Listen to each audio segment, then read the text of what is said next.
that's just been a wild ride. Just for me personally, for the our company, obviously with COVID, we were just, whether it was real estate in general or whether it was Utah, probably a little bit of both, but we were just so fortunate. And I just have a incredible owner, incredible management team. That I mean, they were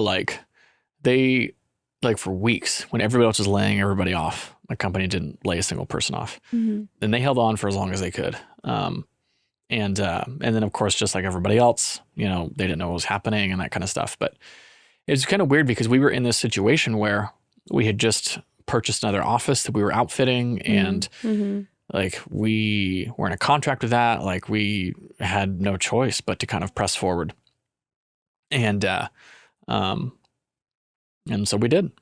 And but what's really good about just what I really appreciate about like my company and the culture that they've built is it was my boss, or the owner of my company, was always like, things are not always going to be this good. Things are not always going to be this good.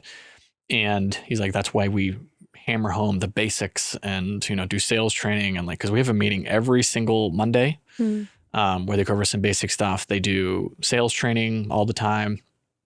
And then they do like contract training. They do all this kind of stuff. And some of that is what realtors have to do. And we just kind of take it a step beyond, but, and we just continue to try and get better and better. And his whole point was, it's not always going to be this good. It's going to become harder, but because we have trained in the basics and all these things over and over and over again, when it does get hard, we're still going to succeed, kind of a thing. He's such a savvy, very savvy business guy. But he also is, he's got a big heart.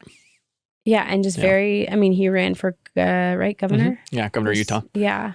And just how he wants to, you can tell he wants to apply himself and use the talents that he has to invest in other places. So I think that's huge. Yeah. He loves his state, and was going to, he thought he could help improve it. So, and then just, the rest of the management staff, and it's just been a crazy year, just with that. And we did unfortunately have to let some people go, but I mean, like all things, there's, like one of those people, I don't know if I told you this, he got married. And now he went back, and I think he either finished, I think he was in school. So he finished school and now he's going to law school. One of the guys got let go? Wow, that's awesome. Yeah. So and that would have never happened if he was, I mean, it could. I think it would have, but this kind of I think spurred him to go faster. It's so awesome. So I think it just worked out so much better for him because the job was never his final place. I mean, you didn't tell me that. Yeah, I know. I totally spaced it. Yeah. But it's just kind of weird how some things work out, I mean, obviously doesn't always work out that way. This year has put a lot of craziness on a lot of people, but yeah, just the job has been just extremely, extremely grateful.